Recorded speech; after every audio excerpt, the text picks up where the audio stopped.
10,000 বছর আগে ধরো যে ডাইনোসর চলে গেছে, তার ডিএনএ যদি পাই তাহলে ওর ক্লোন করে কাছাকাছি ওই মানের ওর ওই ডাইনোসরের কি ছিল না ছিল সব কিছু বের করে নিয়ে আসতে পারবে। তো মনে করো তুমি মাটির সাথে মিশে হারিয়ে গেছো, তোমার ওই যে হাড় আছে ওইটা যদি বিজ্ঞানীরাই পায় আজ থেকে 20-50 বছর পর, ওখান থেকে যদি ডিএনএ বের করে নিয়ে আসতে পারে, হাড় বাদ দিলাম, তোমার চুলের 10 ভাগের 1 ভাগও যদি পাওয়া যায়, ওখান থেকে তোমার ডিএনএ যদি বের করা যায়, তাহলে ডিএনএ বের করলে তো যত দ্রুত এই সায়েন্স অগ্রগতি লাভ করতেছে, অদূর ভবিষ্যতে দেখবা যে তোমার ডিএনএ দিয়ে তোমার লিভার তৈরি করা যাচ্ছে, তোমার ডিএনএ দিয়ে তোমার কিডনি তৈরি করা যাচ্ছে, খালি রুহটা দিতে পারবে না। তাহলে বিজ্ঞানীরাই তোমাকে 10,000 বছর পর আবার বানাতে পারবে, খালি রুহটা দিতে পারবে না। তাহলে বিজ্ঞানীরাই যদি এই পর্যন্ত করতে পারে, তা আল্লাহ সুবহানাহু ওয়া তাআলা তোমাকে পুনরায় জীবিত করতে পারবে না? খুবই ভয়ঙ্কর। আল্লাহ সুবহানাহু ওয়া তাআলা অতি দ্রুত এবং অতি সহজে তোমাকে পুনরায় জীবিত করবে। এই জন্য মানুষের শরীরের সাথে মাটির প্রচণ্ড মিল আছে, প্রচণ্ড মিল আছে মানুষের শরীরের সাথে মাটির। আমরা যা খাবার খাই সব মাটি থেকে আসে, যা আমাদের পেটের মধ্যে ঢুকতেছে এমন কোনো খাবার নাই যেটা তুমি মাটির সংস্পর্শ ছাড়া তৈরি করতে পারো, আলোর সংস্পর্শ ছাড়া তৈরি করতে পারো, পানির সংস্পর্শ ছাড়া তৈরি করতে পারো, কিছু না। বলার কই আমি গরুর গোস্ত, তো গরু কি খায়? ঘাস খায়। ঘাস কোথায় হয়? মাটিতে হয়। কোনো খাবার নাই পৃথিবীতে যেটা ওখান থেকে আসতেছে। তাহলে একটা কলা তৈরি হলো, মাটির কলার গাছ তৈরি হলো, কলার মধ্যে কি আছে? Magnesium, calcium. ওই সেম ম্যাগনেসিয়াম ক্যালসিয়াম তোমার শরীরের মধ্যে আছে।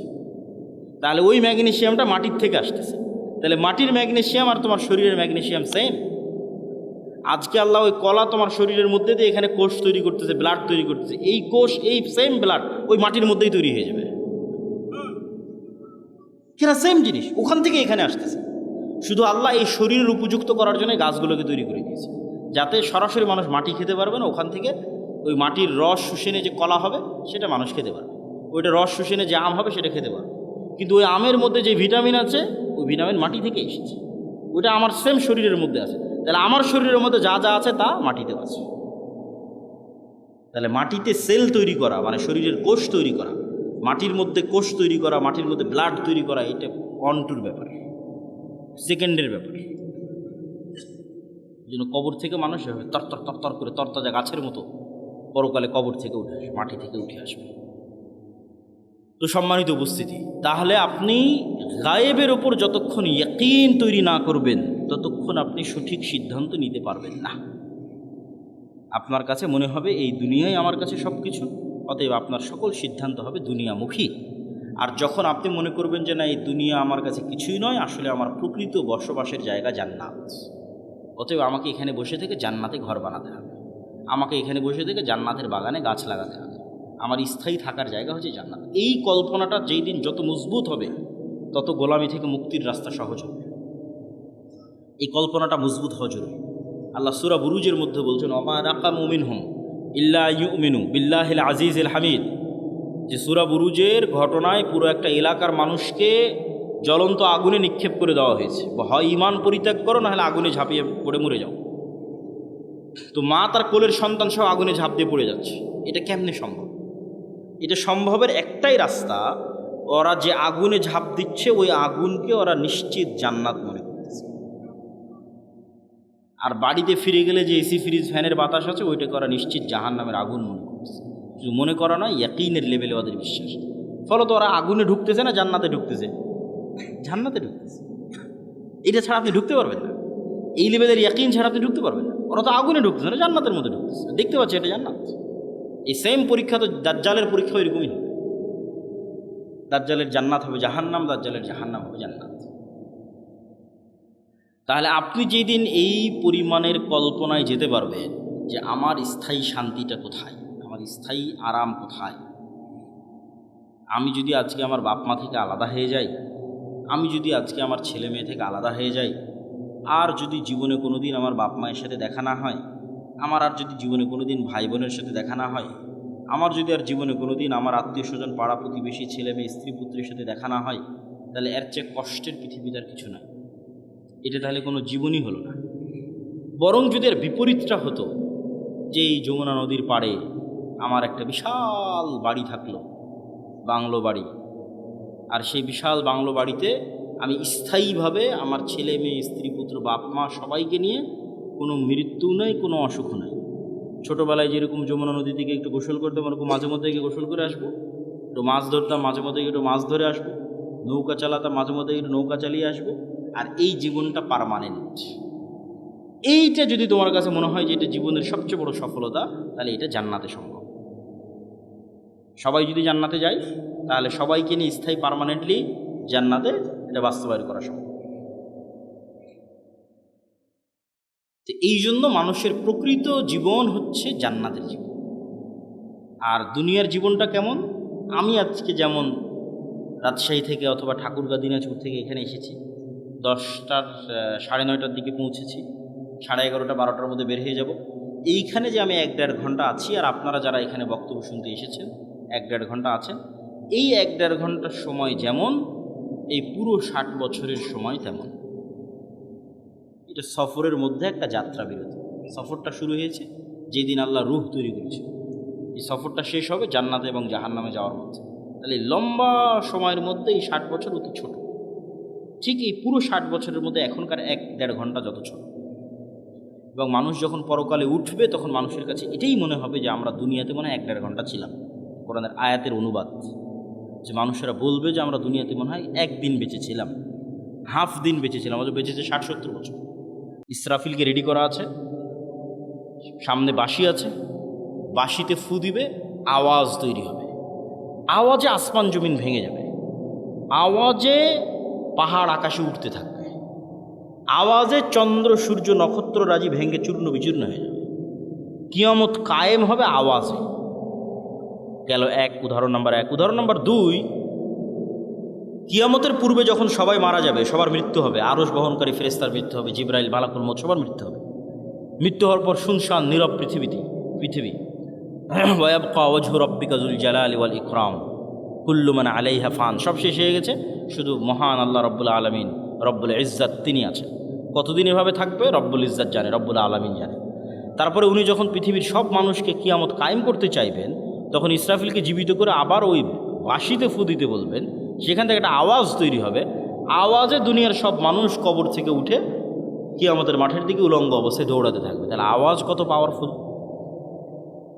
আওয়াজের ধরন কত পাওয়ারফুল হতে পারে যে আওয়াজে সব মানুষ জীবিত হয়ে যাবে, আওয়াজে আসমান জমিন ধ্বংস হয়ে যাবে।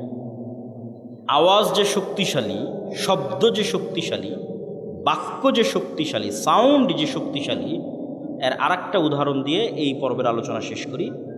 আল্লাহ সুবহানাহু ওয়া তাআলা বলছেন, ইউসাব্বিহু লিল্লাহি মা ফিস সামাওয়াতি ওয়া মা ফিল আরজ। এটা গায়েবের নিউজ, গায়েবে এটা চলতেছে, আমরা জানি না, আল্লাহ নিজে সংবাদ দিচ্ছে। সেটা কি? আসমান জমিন এবং তার মধ্যে যা কিছু আছে, এই টিস্যু হোক, আর এই পিরিচের প্লেট হোক, আর এই পোস্টার হোক, আর এই গায়ের জামা হোক, আর প্যান্ডেল হোক, আর এই মাইক হোক, আর মোবাইল হোক, এরা 24 ঘন্টা আল্লাহর তাসবিহ পাঠ করতেছে। আল্লাহু আকবার। আসমান এবং জমিনের মধ্যে যা কিছু আছে, কীট পতঙ্গ, পঙ্গপাল, জীব জন্তু, জানোয়ার, সব আল্লাহর তাসবিহ পাঠ করতেছে 24 ঘন্টা। তাহলে 24 ঘন্টা আল্লাহ তাসবিহ পাঠ করতেছে, মানে আওয়াজ বের হচ্ছে। নিশ্চিত থাকেন, এগুলো থেকে আওয়াজ বের হচ্ছে, এগুলো থেকে আওয়াজ বের হচ্ছে। এবং এরা শুধু আওয়াজ বের করে না, এরা আওয়াজ বুঝে এবং শোনে। রাসূল সাল্লাল্লাহু আলাইহি ওয়াসাল্লাম বলতেছে, এই কে হইচই করে, কি সমস্যা? এত গুরুত্বপূর্ণ আলোচনা হচ্ছে, তার মধ্যে সমস্যা করলে হয়? এই পিরিচ আওয়াজ শুধু বের করতেছে না, আওয়াজ শোনে।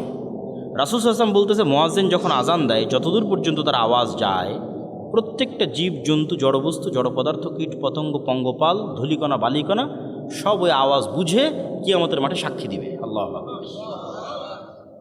তাহলে আওয়াজের উপরেই সব দাঁড়িয়ে আছে। এরা 24 ঘন্টা তাসবিহ পাঠ করতেছে, আবার আপনি তাসবিহ পড়লে এরা বুঝতেও পারতেছে। আপনি সুবহানাল্লাহ বলবেন, এ বোঝে সুবহানাল্লাহ, আলহামদুলিল্লাহ বলবেন, এ বোঝে আলহামদুলিল্লাহ, আল্লাহু আকবার বলবেন, এ বোঝে আল্লাহু আকবার।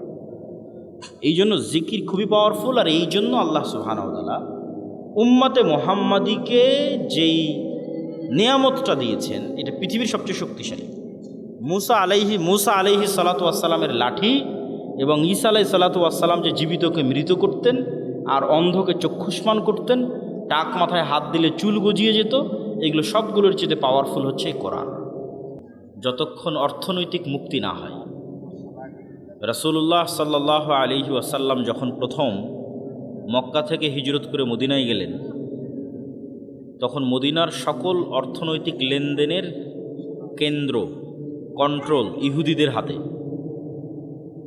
তো মদিনায় যদি অর্থনৈতিক সকল লেনদেনের কন্ট্রোল ইহুদিদের হাতে থাকে, তাহলে মুহাম্মদ সাল্লাল্লাহু আলাইহি ওয়াসাল্লাম পুরো মদিনার যে রাষ্ট্রীয় ক্ষমতা সেটা কন্ট্রোলে নিতে পারবে না। অর্থনৈতিক মুক্তি ছাড়া সম্ভব হয় না। এটা আমাদের চেয়ে রাসূল সাল্লাল্লাহু আলাইহি ওয়াসাল্লাম ভালো বুঝতেন। ইসলামের যে যুদ্ধগুলো আছে, এই যুদ্ধগুলোর পিছনে আমরা অনেক সময় মনে করি শুধু দিনই কারণ মনে হয় কারণ, জি না, এর সাথে অর্থনৈতিক কারণও যুক্ত আছে। আপনি ইতিহাস পড়ে দেখেন যে বদরের যুদ্ধ কিভাবে হলো।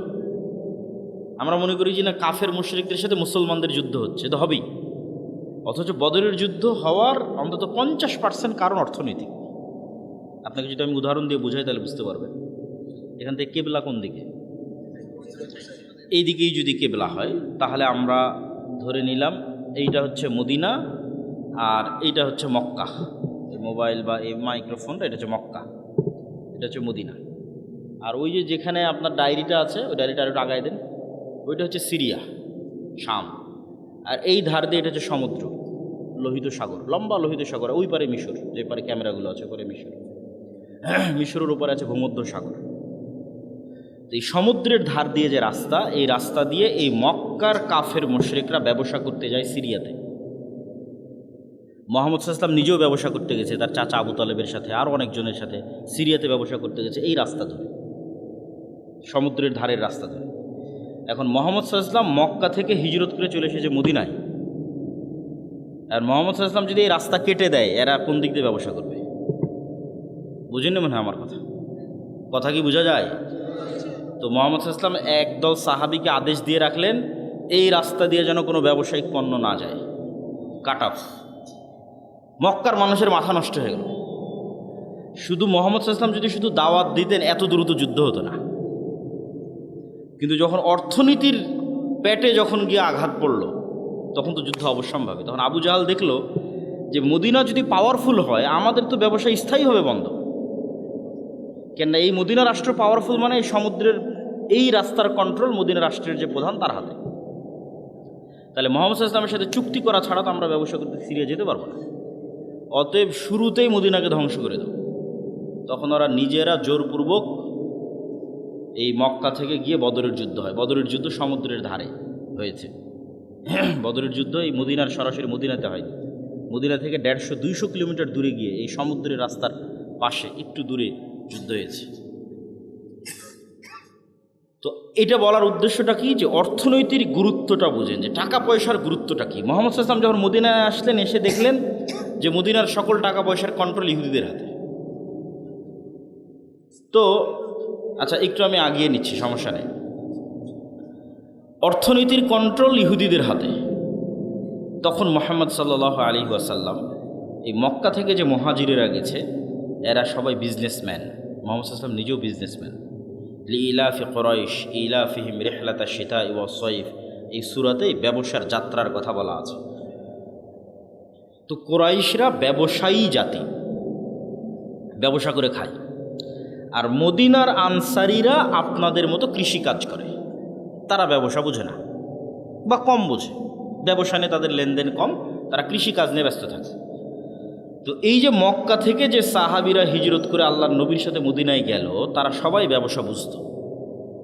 আল্লাহর নবী দেখলেন যে মদিনার অর্থনৈতিক কন্ট্রোল যদি ইহুদিদের হাতে থাকে, আমি কিভাবে রাষ্ট্র চালাবো।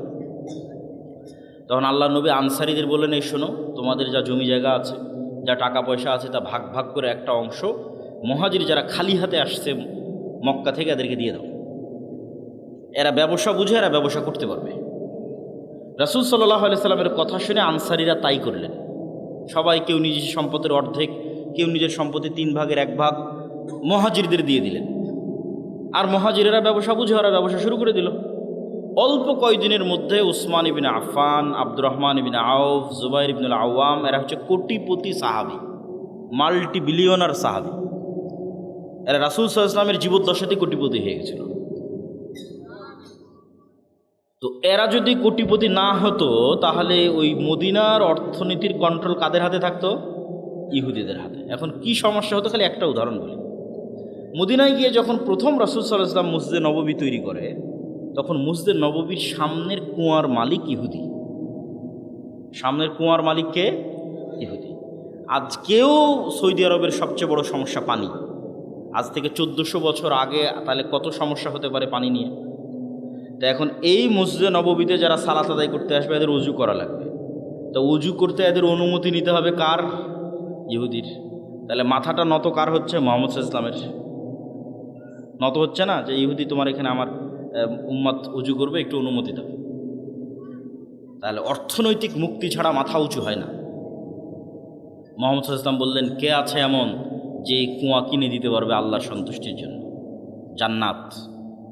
উসমান ইবনে আফফান বলল, আমি আছি আল্লাহর নবী। আল্লাহু আকবার। তাহলে উনি যে ওনার টাকা দিয়ে মসজিদে নববীর সামনের কুয়াটা কিনে দিলেন, তাদের সম্মান কার রক্ষা হলো? মুহাম্মদ সাল্লাল্লাহু আলাইহি ওয়াসাল্লামের রক্ষা। মাথা উঁচু থাকলো। এই জন্য অর্থনৈতিক মুক্তি ছাড়া কখনো গোলামি থেকে মুক্তি হয় না। উম্মতে মোহাম্মদী কখনো চাকুরিজীবী জাতি ছিলই না। এই উপনিবেশের পর তারা শিখেছে চাকরি করতে হয়। এটা আল্লামা ইকবালেরও সেম অ্যানালাইসিস, कि नहीं मकाम की खूगर तबीयत आज़ाद सैरे मिसाल नसीम पैदा कर हजार चश्मा फूटे तेरे संगे राह से खुदी में डूब के ज़रबे मूसा पाए ज़रबे कलीम पैदा कर। তো এই কবিতাটার অর্থ হচ্ছে উনি বুঝাচ্ছেন যে মুসলমানেরা কখনো নির্দিষ্ট জায়গার মুখাপেক্ষী ছিল না।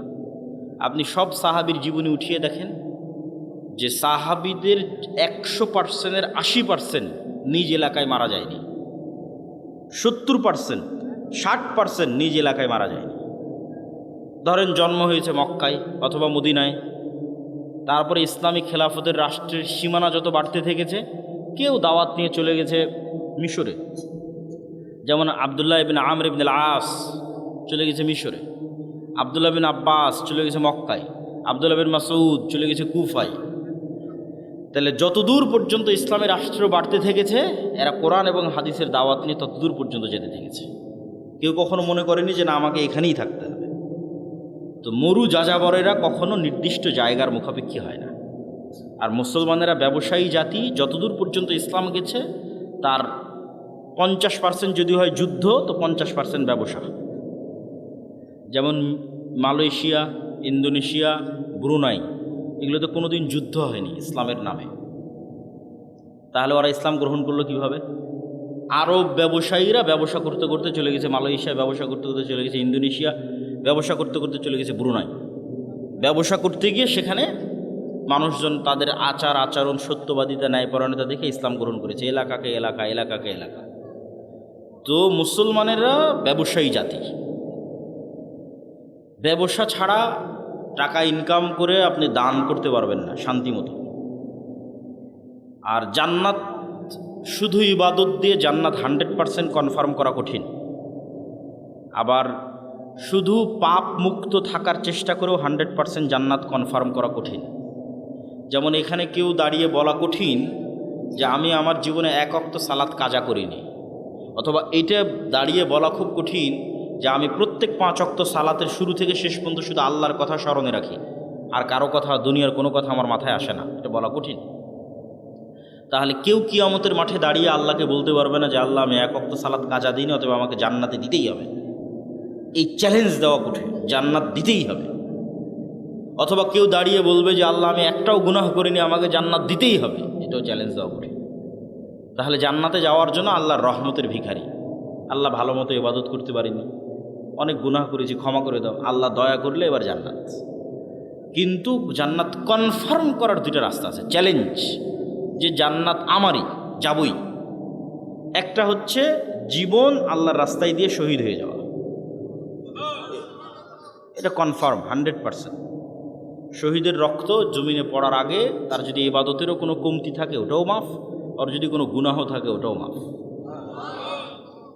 তাহলে একটা কনফার্মেশন পাওয়া গেল যে জীবন যদি আল্লাহর রাস্তায় দিয়ে দেওয়া যায় জান্নাত কনফার্ম। আর একটা কনফার্ম করার রাস্তা হচ্ছে টাকা। অর্থনৈতিক ইবাদত, এটাতে জান্নাত কনফার্ম হয়। আল্লাহ জান্নাত বিক্রি করবে। ঠিক যেমন আপনাদের গাইবান্ধা শহরে, গোবিন্দগঞ্জ, সাঘাটা, বগুড়া, গুলশান, বনানী, দুবাই, এগুলোতে যেমন প্লট বিক্রি হয়, আপনি ফ্ল্যাট কিনেন, এরকম আল্লাহ সুবহানাহু ওয়া তাআলা জান্নাতের প্লট সেল করবে, বিক্রি করবে। কোরআন মাজিদে অ্যানাউন্স দেওয়া আছে, বিজনেস হিসেবে ঘোষণা দেওয়া আছে, বিক্রি হিসেবে ঘোষণা দেওয়া আছে। আমি বানিয়ে বলতেছি না। ইন্নাল্লাহ আশতারা মিনাল মুমিনিনা আনফুসাহুম ওয়া আমওয়ালাহুম বিআন্না লাহুমুল জান্নাহ হাল আদুল্লুকুম আলা তিজারাতিন তুনজিকুম মিন আযাবিন নার। তাহলে আল্লাহ বিজনেসও ঘোষণা দিয়ে রেখেছে, আল্লাহ সুবহানাহু ওয়া তাআলা ক্রয় বিক্রয় ঘোষণা দিয়ে রেখেছে। তাহলে জান্নাতের বাড়ি, আপনাদের ভাষায় প্লট, ফ্ল্যাট আল্লাহ বিক্রি করবে, সেল করবে, এবং এটাকে আল্লাহ ব্যবসা বলছে। এবং এই ব্যবসাটা শতভাগ লাভজনক। কেন শতভাগ লাভজনক সেটাও বলবো। তো তার আগে বুঝি যে টাকা দিয়ে জান্নাত কিভাবে কিনা যাবে। দুনিয়াতেই আল্লাহ সুবহানাহু ওয়া তাআলা অসংখ্য ইবাদতের কমতিতে টাকার জরিমানা দিয়ে মাফ করার ব্যবস্থা করেছেন, এবং অসংখ্য গুনাহের কাফফারায় টাকার জরিমানা দিয়ে মাফ করার ব্যবস্থা করেছেন দুনিয়াতেই। যেমন কেউ হজ এবং ওমরা করতে গেছে, ওমরা করতে গিয়ে কোনো একটা ইবাদত ছুটে গেছে, বড় একটা ইবাদত, জামরায় হয়তো পাথর মারতে যেতে পারেনি, তাহলে ইবাদতে কমতি হয়ে গেছে। এখন আল্লাহ রাসূল বলতেছে, ঠিক আছে, কমতি যেহেতু হয়ে গেছে, তুমি একটা দম, একটা দুম্বা, একটা খাসি আল্লাহ রাস্তায় কুরবানি করে দাও, ওইটা এটাকে মেকআপ করবে, কাভার দিবে। তাহলে টাকা দিয়ে ইবাদতের কমতি পূরণ করা যাচ্ছে। এবার গুনাহের কাফফারা, রমাজান মাসে দিনের বেলায় কেউ তার স্ত্রীর সাথে সাংসারিক জীবনে গেছে, আল্লাহ সুবহানাহু ওয়া তাআলা কোরআনে আয়াত অবতীর্ণ করে বলতেছে গোলাম আজাদ করতে হবে, অথবা 60 জন মিসকিনকে খাওয়াতে হবে। তো গোলাম আজাদ করতেও টাকা লাগবে, 60 জন মিসকিনকে খাওয়াতেও টাকা লাগবে। তাহলে টাকাটা দিয়ে গুনাহের কাফফারা হচ্ছে দুনিয়াতেই। এই সেম নিজাম ব্যবস্থা কিয়ামতের মাঠেও থাকবে। যেমন দুনিয়াতে আপনি অসুখ বিসুখ পড়ে গেলে ক্লিনিকে, মেডিকেলে নিয়ে গেলে টাকা পয়সার দরকার হয়, বিদেশে নিয়ে গেলে আরও দরকার, সিঙ্গাপুর, থাইল্যান্ড, ব্যাংকক নিয়ে গেলে আরও টাকা লাগবে। ছেলে মেয়েকে স্কুল, কলেজ, ইউনিভার্সিটিতে পড়াতে টাকা লাগবে, বিপদ আপদ, বিবাহ শাদী টাকা লাগে, কেস, কোর্ট কাচারি, মামলা মোকদ্দমা টাকা লাগে, এগুলো টাকা দিয়ে পার হওয়া যায়। একই ঘটনা কিয়ামতের মাঠে ঘটবে। কিন্তু সমস্যা হচ্ছে কিয়ামতের মাঠে নতুন করে টাকা অ্যারেঞ্জ করার কোনো সিস্টেম নাই। কিয়ামতের মাঠে কারো থেকে ধার নেওয়ারও কোনো সিস্টেম নাই। তাহলে কিয়ামতের মাঠে আমাকে এবং আপনাকে ধনী অবস্থায় উঠতে হবে, যে আজ কিয়ামতের মাঠে উঠেছি কোটি টাকার মালিক অবস্থায়। তাহলে বাঁচার রাস্তা আছে। ইবাদতের কমতিতেও ওই কোটি টাকা কাজে দিবে, গুনাহের কাফফারাতেও ওই কোটি টাকা কাজে দিবে। মানুষ যারা পাওনাদার আসবে, আল্লাহ আমার নামে গীবত করেছে, অপবাদ দিয়েছে, মিথ্যা বলেছে, এই সেই যা আছে, হক দেয়নি, যা আসবে সবগুলো কাভার দেওয়া যাবে, মেকআপ দেওয়া যাবে যদি ধনী অবস্থায় কিয়ামতের মাঠে ওঠেন। যেমন দুনিয়াতে আপনি ধনী থাকলে কাভার দিতে পারেন যে কোনো সমস্যা, কিয়ামতের মাঠেও যদি ধনী অবস্থায় ওঠেন কাভার দিতে পারবেন। কিন্তু কিয়ামতের মাঠে ধনী অবস্থায় ওঠার জন্য এখন থেকেই ব্যাংকে জমা করতে হবে, আল্লাহর ব্যাংকে, পরকালের ব্যাংকে এখন থেকে জমা করতে হবে। এবং আল্লাহ সুবহানাহু ওয়া তাআলার সাথে এই ব্যবসা কেন লাভজনক সেটাও বলি। আল্লাহ যে বলছেন তোমরা আমার সাথে ব্যবসা করো, এটা শতভাগ লাভজনক। কেন লাভজনক? আপনি যদি আজকে সাঘাটা বাজারে একটা জমি কিনেন, তাহলে জমিওয়ালা আপনার দেওয়া টাকা নিয়ে চলে যাবে, ওই টাকার উপর আপনার কোনো কন্ট্রোল থাকবে না, কোনো দখল থাকবে না, আর জমিটা আপনি তার থেকে বুঝিয়ে নেবেন। এখন আল্লাহ সুবহানাহু তাআলার জন্য আপনি পরকালের অ্যাকাউন্টে যে টাকা জমা দেবেন, ওই টাকা কি আল্লাহ নিয়ে চলে যাবে? ওই টাকা দিয়ে যদি আপনি মসজিদে একটা এসি বা একটা ফ্যান লাগান, ওই ফ্যানের বাতাস কে খাবে? আপনিই তো খাবেন। ওই টাকা তো আর আল্লাহ নিয়ে গেলেন, আর ফ্যানের বাতাসও আল্লাহ খাবে না। ধরেন আপনি টাকা দিয়ে একটা গরু জবাই দিলেন, ওই গরুর গোস্ত কে খাবে? আপনিই খাবেন না? ওই গরুর গোস্ত আল্লাহর কাছে চলে যাবে, আল্লাহ নিয়ে যাবে? আল্লাহ খাবারের মুখাপেক্ষী নয়। তাহলে আরেকজনের সাথে যখন লেনদেন হচ্ছে তখন টাকা কিন্তু চলে যাচ্ছে, আর আল্লাহর সাথে যখন লেনদেন হচ্ছে তখন ওই টাকা আমি ভোগ করতেছি, মাঝখান থেকে ফিরি ফাও আল্লাহ জান্নাত দিয়ে দিচ্ছে। তাহলে আল্লাহর সাথে ব্যবসায় কোনো লস আছে? কোনো লস নাই। ধরেন এই প্রতিষ্ঠানে আপনি দান করলেন, এই প্রতিষ্ঠানে দান করে এখানে পড়বে কে? আপনার ছেলে মেয়ে। কেউ যদি বেতন পায় আপনার গ্রামের ছেলে মেয়ে, তাহলে মাঝখান থেকে তো আপনি ফ্রিতে জান্নাত পাচ্ছেন। টাকাটা তো দুনিয়াতেই থাকতেছে, দুনিয়ার মানুষই খাচ্ছে, আপনি আপনার আত্মীয় স্বজন, পাড়া প্রতিবেশী তারাই খেয়ে শেষ করে দিচ্ছে। তো যাক, আমি বক্তব্যের শুরুতেই কথাগুলো বললাম যে আপনাদের মধ্যে যদি এখন আমি জানি না যে এখানে কেউ স্বেচ্ছাসেবক পাঠিয়ে বৈঠকি দান সংগ্রহ করবে কি না, কিন্তু দান অর্থনৈতিক ইবাদত, অত্যন্ত শক্তিশালী একটি ইবাদত। যদি যায় তাহলে আপনারা সকলেই অংশগ্রহণ করার চেষ্টা করবেন। এই বলে আমি আমার এবং তোমাদের যারা মাদ্রাসা কর্তৃপক্ষ আছে তাদেরও যদি যাওয়ার সিস্টেম থাকে পাঠাতে পারো। এই কথা বলে আমরা আমাদের মূল বক্তব্যের দিকে এগিয়ে যাচ্ছি। আমাদের মূল বক্তব্য হচ্ছে গোলামি থেকে মুক্তির রাস্তা। এটাই বক্তব্যের আলোচ্য বিষয়। 5টা পয়েন্টে আমরা সংক্ষিপ্ত করে আলোচনা করব। ঈমান বিল গায়বে ইয়াকিন, আল্লাহ সুবহানাহু ওয়া তাআলার সাহায্য ছাড়া বিজয় হয় না। আল্লাহর সাহায্য পাওয়ার জন্য আল্লাহ সুবহানাহু ওয়া তাআলার ইবাদত করতে হয়, সৎ আমলের মধ্যে সালাত এবং জিকির সবচেয়ে পাওয়ারফুল। দুনিয়াতে নেতা হওয়ার জন্য জ্ঞান অর্জন এবং সত্যবাদিতা ও ন্যায়পরায়ণতার কোনো বিকল্প নাই। এই 5টা পয়েন্টে আমরা সংক্ষিপ্ত করে ব্যাখ্যা করব এবং বক্তব্যের শেষের দিকে চলে যাব। প্রথম দুইটা হচ্ছে ঈমান বিল গায়েবে ইয়াকিন। গায়েব মানে অদৃশ্য। আজকের যুগের মুসলমানদের সবচেয়ে বড় সমস্যা হচ্ছে আসলে প্রকৃত অর্থে মুসলমানদের ঈমানই নাই, ঈমান মজবুত নয়, গায়েবের উপর ঈমান নাই। কেন আজকের দুনিয়া বেশি বাস্তববাদী, বেশি বস্তুবাদী, বেশি দুনিয়ামুখী। ফলত গায়েবের যে লজিক, যে সূত্র, এইটা কেউ বুঝেও না, কেউ জানতেও চায় না। কিন্তু গায়েবের কার্যকরণের সূত্র এবং লজিক সবচেয়ে পাওয়ারফুল। এগুলোর জ্ঞান এবং নলেজ কোরআন এবং হাদিসে আছে। যেমন কিছুক্ষণ আগে দানের কথা বললাম, ওইটার সাথে একটা সূত্র দেখেন, a+b² মতো সূত্র, যে দুনিয়ার লজিকে আমি যদি ধরেন পকেটে আমার 1000 টাকা থাকে, তাহলে 1000 টাকা থেকে যদি আমি 500 টাকা দান করি, যে 1000 টাকা, এখান থেকে 500 টাকা যদি দেই আপনাকে, তাহলে 500 টাকা দুনিয়ার কাগজে কলমের হিসাবে কমে গেল। কিন্তু সাথে সাথে গায়েবের অদৃশ্য লজিকে প্লাস হয়ে গেল। এটা সূত্র, এটা গায়েবের সূত্র। এই প্লাসের প্রভাব 5 বছর পর দেখা যাবে, 10 বছর পর দেখা যাবে। ঠিক আমি একজনকে 1000 টাকা কর্জ দিলাম, তার সাথে 1100 টাকা সুদ হিসেবে নিলাম। দুনিয়ার হিসেবে 100 টাকা অতিরিক্ত দেখাচ্ছে, কিন্তু গায়েবের লজিকে ওখানে 100 টাকা কমে গেছে। কিন্তু ওই 100 টাকা যে কমে গেছে, এটার প্রভাব 5 বছর 10 বছর পর দেখা যাবে। এগুলো গায়েবের সূত্র। এই গায়েবের সূত্রগুলোর উপর, গায়েবের অস্তিত্ব এবং বাস্তবতার উপর মুসলমানদের ঈমান নাই। যেমন ফেরেশতারা কোথায় যায়, কি করে, ঠিক আছে, আপনার বাড়িতে নূর আছে কিনা, আপনার বাড়িতে শয়তান আছে না ফেরেশতা আছে, আপনার কলবে নূর আছে কিনা, এগুলো সব গায়েব। এগুলো কিন্তু দেখা যায় না, এগুলো গায়েবের জগৎ। কিন্তু এই প্রত্যেকটার বর্ণনা কোরআন এবং হাদিসে আছে। ওইটার উপর আপনার ঈমানের মাত্রা কোন লেভেলে, সেটার উপর নির্ভর করবে আপনি গোলামি থেকে মুক্তি পাবেন কিনা। ঠিক গায়েবের আর একটা বড় অংশ হচ্ছে পরকাল, জান্নাত জাহান্নাম, বারজাখি জীবন। এগুলো গায়েব। প্রত্যেক জগতের পরবর্তী জগতের কিছু আলামত পূর্বের জগতে থাকে। যেমন আমাদের পরের জগৎটা হচ্ছে বারজাখি জগৎ। তো বারজাখি জগতের কিছু চিহ্ন ওটা গায়েব। ওই গায়েবের জগতের কিছু চিহ্ন এই জগতে আছে।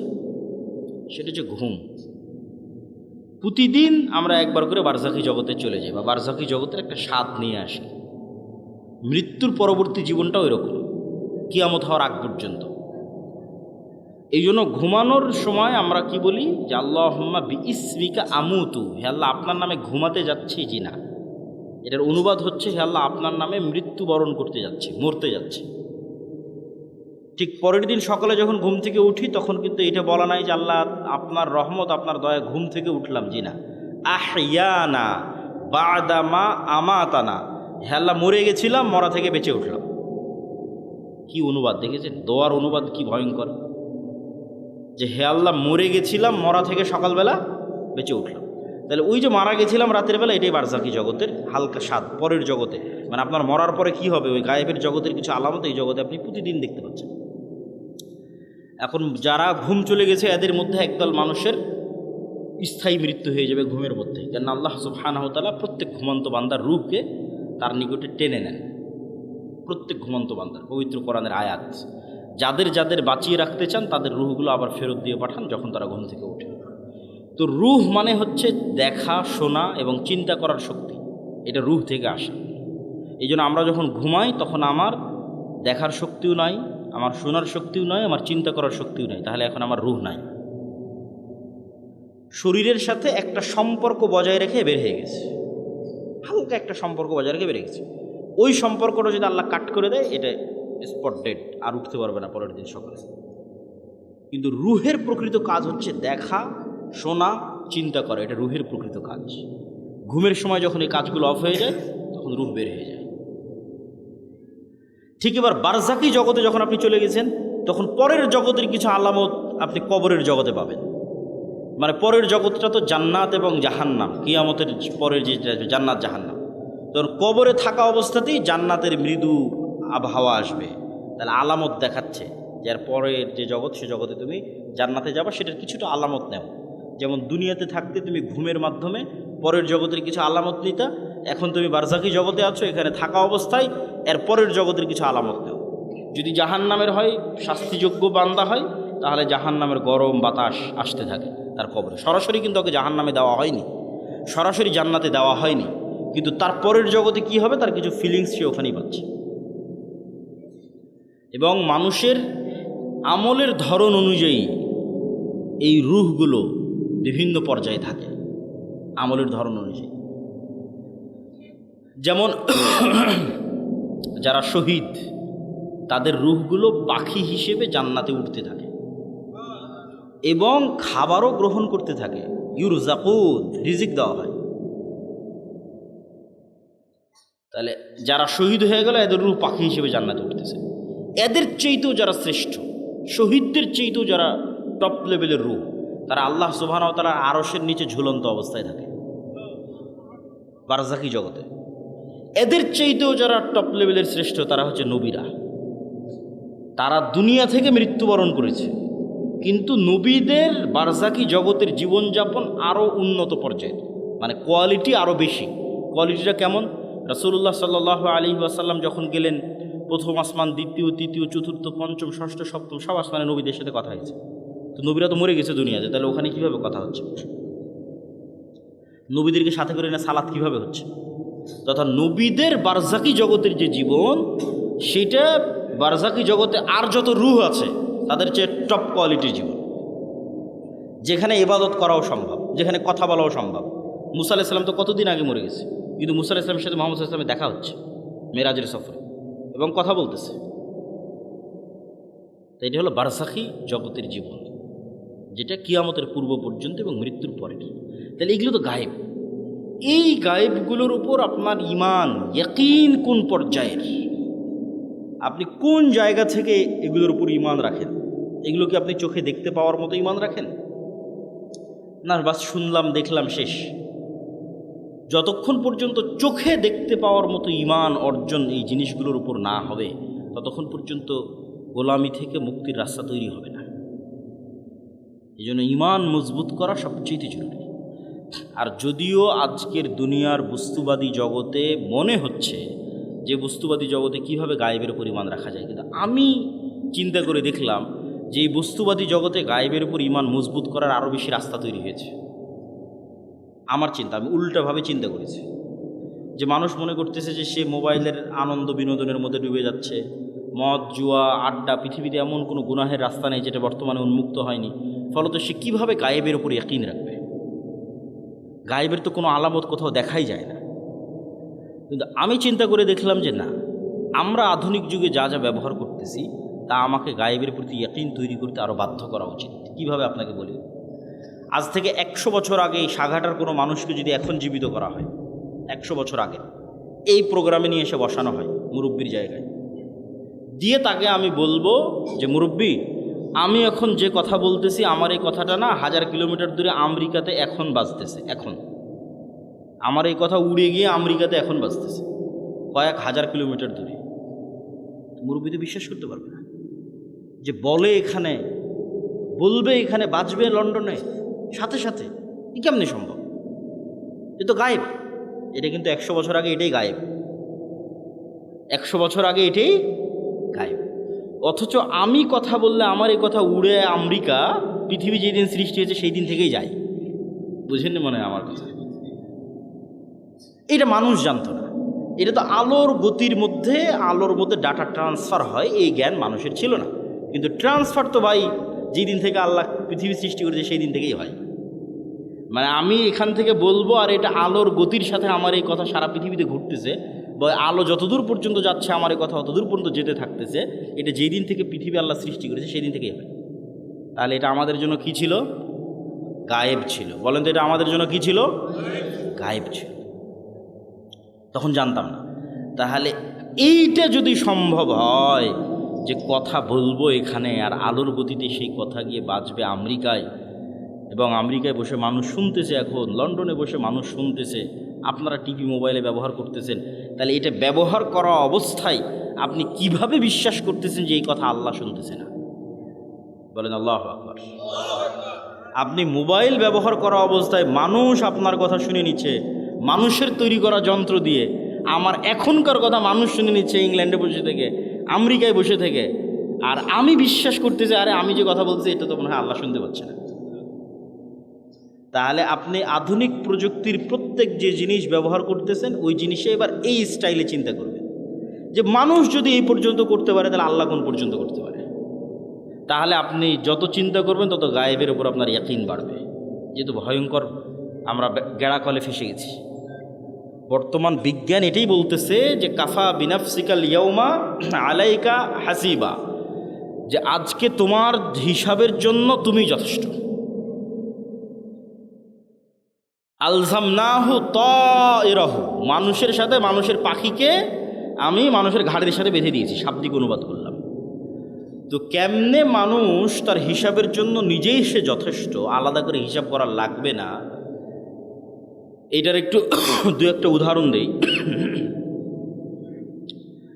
এই যে আমরা এখানে কথা বলতেছি, এই কথা এখন আলোর সহযোগিতায় পৃথিবীর বাংলাদেশের সব জায়গায় পৌঁছে যাচ্ছে। তো এই আলোটা যতদূর যাচ্ছে এই কথা কিন্তু এই আলোর মধ্যে আছে। শুধু কথা না, আমার দৃশ্য, আমার ছবি, আমার ভিডিও এই আলোর মধ্যে আছে। আলো ডাটা ট্রান্সফার করতে পারে, যেটা দিয়ে এরা ক্যামেরার কাজ করতেছে, মোবাইলের কাজ করতেছে, সেটাই। তো এখন আমরা যদি পৃথিবীতে এমন একটা যন্ত্র আবিষ্কার করি যেটা আলোর চেয়ে বেশি জোরে দ্রুত চলে, এটা আবিষ্কার করা মানুষের পক্ষে সম্ভব নয়। কল্পনা করে যে আমরা একটা অলৌকিক কার্যকলাপের মাধ্যমে একটা মেশিন তৈরি করলাম আলোর চেয়ে জোরে চলে, দিয়ে এখন আজ থেকে 15 বছর আগে চলে গেছি, আলোর চেয়ে বেশি গতিতে 15 বছর আগে চলে গেছি। তো 15 বছর আগে সাঘাটার মাটি থেকে যে আলোটা ছুটেছে আকাশের দিকে, ওই আলোটা এখন যে জায়গায় আছে আমি ওর আগে গিয়ে বসে গেছি, ওর আগে গিয়ে পৌঁছে গেছি, আলোটাকে ধরবো। ওই আলোটাকে ধরার সময় যদি ওখানে আমি কোনো একটা মেশিন সেট করতে পারি, তাহলে 15 বছর আগে এই সাঘাটার মাটিতে বসে আমি যা করেছি তা লাইভ দেখতে পাবো। 15 বছর আগে সাঘাটার মাটিতে আমি যা বলেছি তা আমি লাইভ শুনতে পাবো।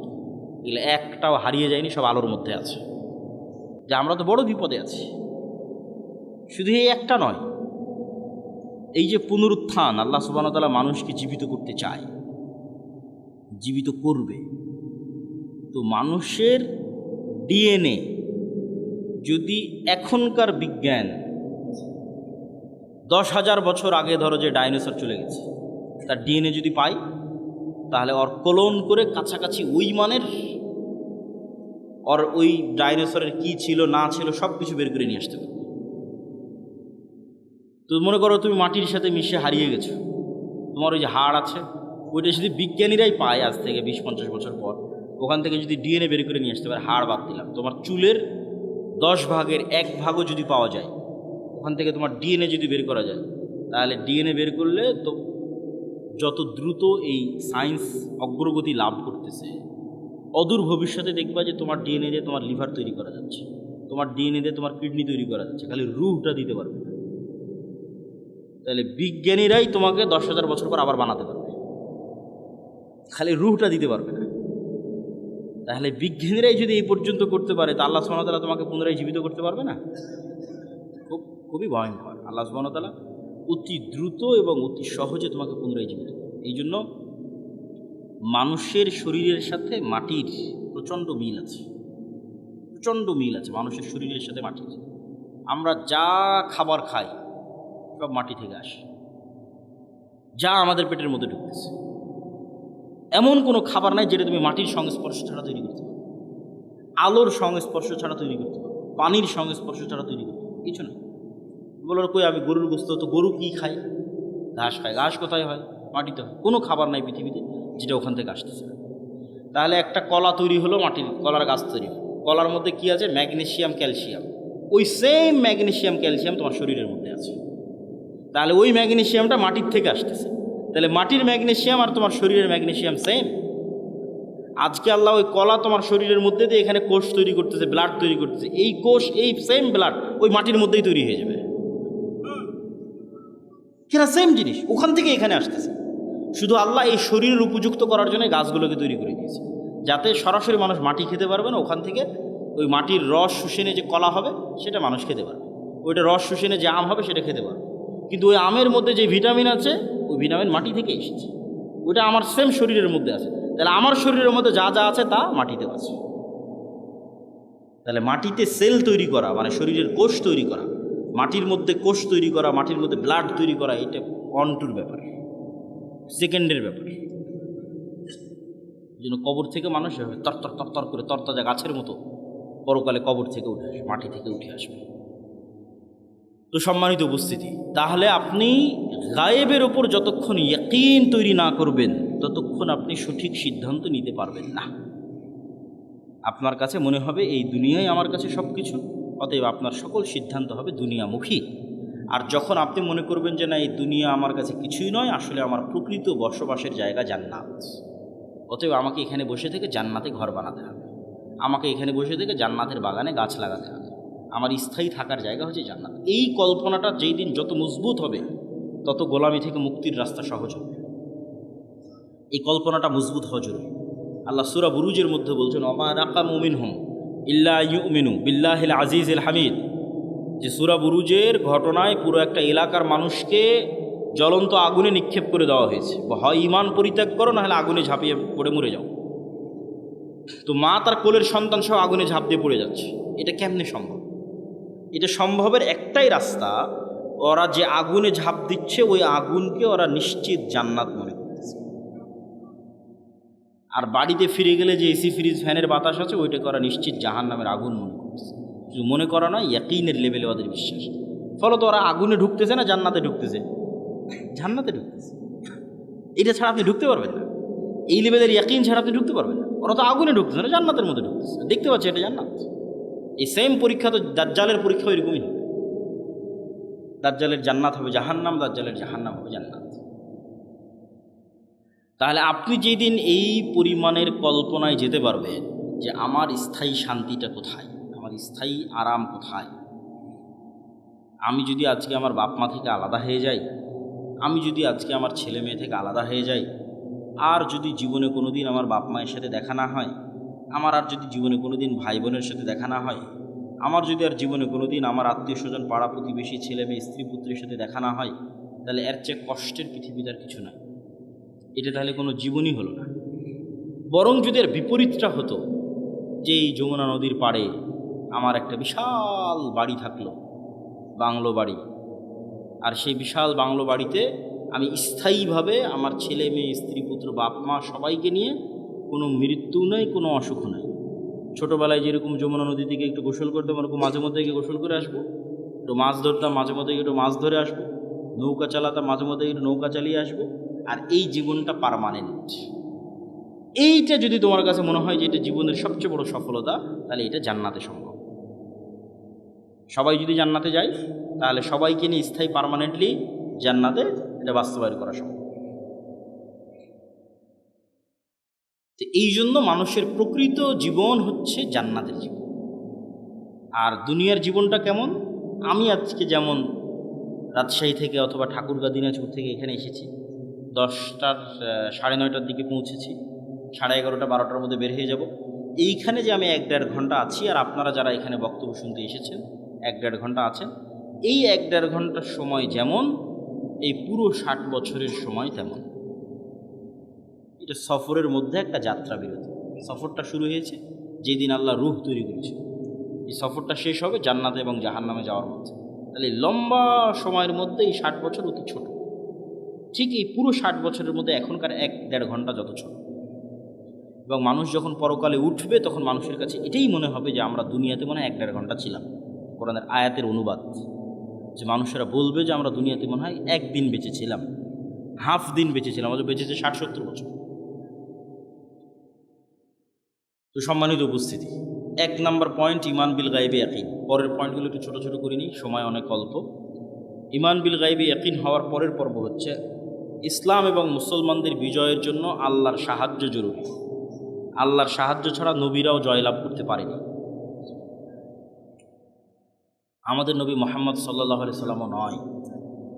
আল্লাহর সাহায্য নিশ্চিত যদি না হয়, আর আপনি যদি পারমাণবিক বমেরও মালিক হয়ে যান, জয়লাভ করতে পারবেন না। আর আল্লাহর সাহায্য যদি নিশ্চিত হয়, আপনি যদি সবচেয়ে দুর্বল থাকেন, জয়লাভ করতে পারবেন। শর্ত আল্লাহর সাহায্য। আল্লাহর সাহায্য আসে কিভাবে? 2টা টেকনোলজিতে আল্লাহর সাহায্য খুব দ্রুত পৃথিবীতে নেমে আসে। টেকনোলজি বললাম বুঝার সুবিধার্থে, ইয়াং জেনারেশনের বুঝার সুবিধার্থে। মূলত 2টা ইবাদতে আল্লাহর সাহায্য পৃথিবীতে নেমে আসে। একটা রাতের সালাত আর একটা সকাল সন্ধ্যের জিকির। রাতের সালাত এবং সকাল সন্ধ্যের জিকির, ঠিক যেমন এই মোবাইলটা লক হয়ে আছে, এই মোবাইল ওপেন হবে যদি এখানে পাসওয়ার্ড দিই, ফিঙ্গারপ্রিন্ট দিই, অথবা ফেস ভেরিফিকেশন অন করি। ফেস ভেরিফিকেশন, আমার চেহারা ও ধরে নিল ক্যামেরাতে, ডানে বামে মুখ করে পুরো চেহারা ধরে নিল, তারপর ওই চেহারার সাথে মিলে গেলেই খুলে যাবে, লক ওপেন হয়ে যাবে। তো আজকের যুগেও অনেক আধুনিক উন্নত প্রযুক্তির দরজা আছে, যেই দরজাগুলো ফিঙ্গারপ্রিন্টে ওপেন হয়, কার্ড পাঞ্চ করলে ওপেন হয়। তো মনে করো আমরা পৃথিবীর সবচেয়ে উন্নত প্রযুক্তির একটা দরজার সামনে দাঁড়িয়ে আছি, যে পৃথিবীর সবচেয়ে উন্নত প্রযুক্তির দরজা, যার লক সিস্টেম, পাসওয়ার্ড সিস্টেম পৃথিবীর যে কোনো লক এবং পাসওয়ার্ড সিস্টেমের চেয়ে বেশি ভ্যারাইটিপূর্ণ। তার 1 নাম্বার শর্ত কি? এখন আমার সামনে একটা খুব উন্নত প্রযুক্তির দরজা, পৃথিবীর সবচেয়ে উন্নত প্রযুক্তির দরজা বন্ধ হয়ে আছে। আমি ওই দরজা খুলতে চাই, খুলতে হলে আমাকে নির্ধারিত সময় আসতে হবে। ওর পাসওয়ার্ড সিস্টেমের মধ্যেই এই সিস্টেম আছে যেখানে নির্ধারিত সময় ছাড়া কাজ হয় না, অসময়ে এসে লাভ নাই। তাহলে নির্ধারিত সময়ে ওই পাসওয়ার্ডের নির্ধারিত সময় গিয়ে উপস্থিত হলাম। পাসওয়ার্ডের 2 নম্বর শর্ত হচ্ছে যে ওখানে কিছু পিকচার ইনস্টল দেওয়া আছে, যেই পিকচারের সাথে যদি আমার পিকচার মিলে যায়, যেখানে দেওয়া ফরম্যাটের সাথে যদি আমার ফরম্যাট মিলে যায়, তাহলে অ্যাকসেপ্ট করবে। আর একটা জিনিস তার সাথে যুক্ত করা আছে, প্রত্যেক ফরম্যাটে একটা সাউন্ড আছে, মানে প্রত্যেক ফরম্যাটে কিছু সাউন্ড ওখানে সেভ করা আছে, যেটার সাথে আমার সাউন্ড মিলতে হবে, তাহলে দরজা উন্মুক্ত হবে। তাহলে এখন আমরা নির্ধারিত সময় গিয়ে দাঁড়ালাম, এভাবে হাত বাঁধলাম, এটা একটা ফরম্যাট, একটা চিত্র ওখানে দেওয়া আছে। এই ফরম্যাটের সাথে ওখানে কানেক্টেড করা আছে আলহামদুলিল্লাহ রাব্বিল আলামিন আর রহমানুর রহিম, একটা আওয়াজ, সেম আওয়াজ হতে হবে, সেম ফরম্যাটের সাথে। তারপরে রুকুতে চলে গেলাম, এটা একটা ফরম্যাটের একটা চিত্র, এটা ওই দরজাতে ইনস্টল করা আছে। ওখানে বললাম সুবহান রাব্বিল আযীম, এই আওয়াজটা ওই চিত্র, ওই ফরম্যাটের সাথে কানেক্টেড। তাহলে নির্ধারিত সময়ে গিয়ে নির্ধারিত পিকচার ফরম্যাট তৈরি করে নির্ধারিত আওয়াজ যখন আমি বলতে পারলাম, তখন দরজাটা খুলে গেল। তো এইটা এমনি জাস্ট বোঝানোর জন্য আমি বলতেছি, কিন্তু ঘটনা এর চাইতে বেশি উন্নত এবং এর চাইতে বেশি সরাসরি এবং এর চাইতে বেশি ডাইরেক্ট। ইবনুল কাইয়িম রাহিমাহুল্লাহ বলছেন যে মানুষ যখন সালাতে দাঁড়ায় এবং চোখ সিজদার দিকে নিবদ্ধিত রাখে এবং অন্তর আল্লাহর সাথে কানেক্টেড রাখে, তখন আল্লাহ সুবহানাহু ওয়া তাআলা তার নূরের পর্দা সরিয়ে বান্দার মুখোমুখি হয়ে যায়। তো এটাই ইবনুল কাইয়িম রাহিমাহুল্লাহ বলেছে। আমি এই জিনিসটাকে আরও সহজ করার জন্য আর একটা উদাহরণ দিই। আমি যে উদাহরণ দেবো ওইটার মতো তা কিন্তু নয়, কিন্তু এটা তার চাইতে আরও কত উন্নত সেটা একমাত্র আল্লাহ সুবহানাহু ওয়া তাআলা জানে। সেটা আমার পক্ষে বলাও সম্ভব নয়, জানাও সম্ভব, কিন্তু বোঝানোর সুবিধার্থে বলতেছি। আমরা অনলাইনে ক্লাস করি না? অনলাইনে ক্লাস করার সময় টিচার আসলো, জুমে লগ ইন করলো, আমিও জুমে লগ ইন করলাম। তো জুমে লগ ইন করার পর আমি এবং আমার টিচার দুইজনই ক্লাসে অংশগ্রহণ করেছি। তো আমরা যে ইন্টারনেট ব্যবস্থাপনার মাধ্যমে এবং যে মোবাইল ব্যবস্থাপনার মাধ্যমে সরাসরি আমার টিচারের মুখোমুখি হয়ে ক্লাস করতেছি, সালাত এই ইন্টারনেট এবং এই মোবাইলের যোগাযোগের চেয়ে হাজারো কোটি গুণের লক্ষ উন্নত প্রযুক্তি আল্লাহর সাথে ডাইরেক্ট কানেক্ট করা, আল্লাহর সাথে ডাইরেক্ট মুখোমুখি হওয়া, আল্লাহর সামনে ডাইরেক্ট উপস্থিত হওয়া। তাহলে আল্লাহর সাহায্য পৃথিবীতে নেমে আসবে, এটার লক এবং পাসওয়ার্ডে আল্লাহর সাহায্যের দরজা উন্মুক্তই হয় সালাত দিয়ে সাথে সাথে। এই জন্য রাসূলুল্লাহ সাল্লাল্লাহু আলাইহি ওয়াসাল্লাম সূর্যগ্রহণে সালাত আদায় করে, চন্দ্রগ্রহণে সালাত আদায় করে, বৃষ্টি প্রার্থনার জন্য সালাত আদায় করে, জানাজার জন্য সালাত আদায় করে। সালাত আল্লাহর সাথে ডাইরেক্ট কানেকশনের, পৃথিবীর আসমানি জগতের সাথে, গায়েবী জগতের সাথে দুনিয়ার জগতের কানেকশনের মাধ্যম, যোগাযোগের মাধ্যম। এইটি দিয়ে আসমান থেকে সহযোগিতা নেমে আসে। এই জন্য রাসূল সাল্লাল্লাহু আলাইহি ওয়াসাল্লাম বদরের যুদ্ধের আগের দিন লম্বা রাতের সালাত আদায় করতেছে, সবাই ঘুমিয়ে গেছে, উনি ঘুমাননি। আবু বকর রাদিয়াল্লাহু তাআলা ক্লান্ত হয়ে বলছেন, কাফা কা মুনাশাদাতা রাব্বাক, আরে আপনি নবী হয়ে এত বলা লাগে আল্লাহকে, এত লম্বা রাতের সালাত, এত লম্বা দোয়া। কিন্তু মুহাম্মদ সাল্লাল্লাহু আলাইহি ওয়াসাল্লাম খুব ভালো করে জানেন, আবু বকরের চেয়েও ভালো করে জানেন যে আসমান থেকে সহযোগিতা নামাতে হলে সালাতে দাঁড়াতেই হবে। আসমান থেকে সহযোগিতা নিয়ে আসতে হলে রাতে উঠতেই হবে, নির্ধারিত টাইমে, নির্ধারিত ফরম্যাটে, নির্ধারিত আওয়াজে, নির্ধারিত সিস্টেমে অন্তরকে আল্লাহ সুবহানাহু ওয়া তাআলার সাথে কানেক্টেড রেখে সালাতে দাঁড়াতে হবে। তাহলে আল্লাহ সুবহানাহু ওয়া তাআলার সাহায্য নেমে আসবে, এর বাইরে কোনো রাস্তা নেই।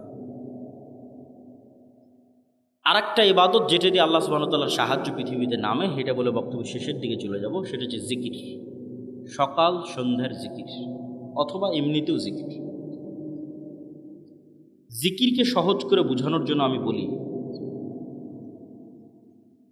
ইয়াং জেনারেশনের বোঝানোর জন্য, সহজ করে বোঝানোর জন্য বলি যে এটা হচ্ছে সাউন্ড টেকনোলজি, শব্দ বা আওয়াজ ভিত্তিক একটা প্রযুক্তি। আমাদের আধুনিক সভ্যতা দাঁড়িয়ে আছে এই যে ক্যামেরা এবং মোবাইলের সভ্যতা দাঁড়িয়ে আছে আলোর উপর, ওয়েভ তরঙ্গর উপর, যেটা প্রথমে তোমাদের বোঝালাম যে পুরো ইন্টারনেটের এই সভ্যতাটা দাঁড়িয়ে আছে, মোবাইলের এই সভ্যতা দাঁড়িয়ে আছে আলোর তরঙ্গের মধ্যে দিয়ে ডাটা ট্রান্সফার। লিখলে ওখানে থাকে, ভিডিও দিলে ওখানে দেখা যায়, অডিও ভিডিও সবই ওই আলোর মধ্যে আছে, বাতাসের হাওয়ার মধ্যে আছে। এটাকে ইউজ করে কাজে লাগানো, এটাই হলো আধুনিক সভ্যতার মূল ভিত্তি। তো আর একটা এর চাইতে হাজার এবং লক্ষ কোটি গুণ পাওয়ারফুল একটা প্রযুক্তি, যেটার ধারে কাছে পৃথিবীর কোনো বিজ্ঞান নেই, সেটা হচ্ছে সাউন্ড টেকনোলজি। বিজ্ঞানের পক্ষে যাওয়া সম্ভব না। এই প্রযুক্তির কিছু জ্ঞান আল্লাহ সুলাইমান আলাইহিস সালামকে দিয়েছিলেন। ইসরাফিলকে রেডি করা আছে, সামনে বাঁশি আছে, বাঁশিতে ফু দিবে, আওয়াজ তৈরি হবে, আওয়াজে আসমান জমিন ভেঙে যাবে, আওয়াজে পাহাড় আকাশে উঠতে থাকবে, আওয়াজে চন্দ্র সূর্য নক্ষত্র রাজি ভেঙে চূর্ণ বিচূর্ণ হয়ে যাবে, কিয়ামত কায়েম হবে আওয়াজে। গেল এক উদাহরণ নাম্বার এক। উদাহরণ নাম্বার দুই, কিয়ামতের পূর্বে যখন সবাই মারা যাবে, সবার মৃত্যু হবে, আরশ বহনকারী ফেরেশতার মৃত্যু হবে, জিবরাইল মালাকুল মউত সবার মৃত্যু হবে। মৃত্যু হওয়ার পর শুনশান নীরব পৃথিবী ওয়ায়াবকা ওয়াজহু রাব্বিকা যুল জালালি ওয়াল ইকরাম কুল্লু মান আলাইহা ফান, সব শেষ হয়ে গেছে, শুধু মহান আল্লাহ রব্বুল আলামিন রব্বুল ইজ্জাত তিনি আছেন। কতদিন এভাবে থাকবে রব্বুল ইজ্জাত জানে, রব্বুল আলামিন জানে। তারপরে উনি যখন পৃথিবীর সব মানুষকে কিয়ামত কায়েম করতে চাইবেন, তখন ইসরাফিলকে জীবিত করে আবার ওই বাঁশিতে ফু দিতে বলবেন, সেখান থেকে একটা আওয়াজ তৈরি হবে, আওয়াজে দুনিয়ার সব মানুষ কবর থেকে উঠে কিয়ামতের মাঠের দিকে উলঙ্গ অবস্থায় দৌড়াতে থাকবে। তাহলে আওয়াজ কত পাওয়ারফুল, আওয়াজের ধরন কত পাওয়ারফুল হতে পারে যে আওয়াজে সব মানুষ জীবিত হয়ে যাবে, আওয়াজে আসমান জমিন ধ্বংস হয়ে যাবে। আওয়াজ যে শক্তিশালী, শব্দ যে শক্তিশালী, বাক্য যে শক্তিশালী, সাউন্ড যে শক্তিশালী, এর আরেকটা উদাহরণ দিয়ে এই পর্বের আলোচনা শেষ করি। আল্লাহ সুবহানাহু ওয়া তাআলা বলছেন, ইউসাব্বিহু লিল্লাহি মা ফিস সামাওয়াতি ওয়া মা ফিল আরজ।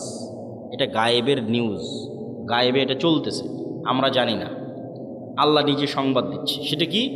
আসমান জমিন এবং তার মধ্যে যা কিছু আছে, এই টিস্যু হোক, আর এই পিরিচের প্লেট হোক, আর এই পোস্টার হোক, আর এই গায়ের জামা হোক, আর প্যান্ডেল হোক, আর এই মাইক হোক, আর মোবাইল হোক, এরা 24 ঘন্টা আল্লাহর তাসবিহ পাঠ করতেছে।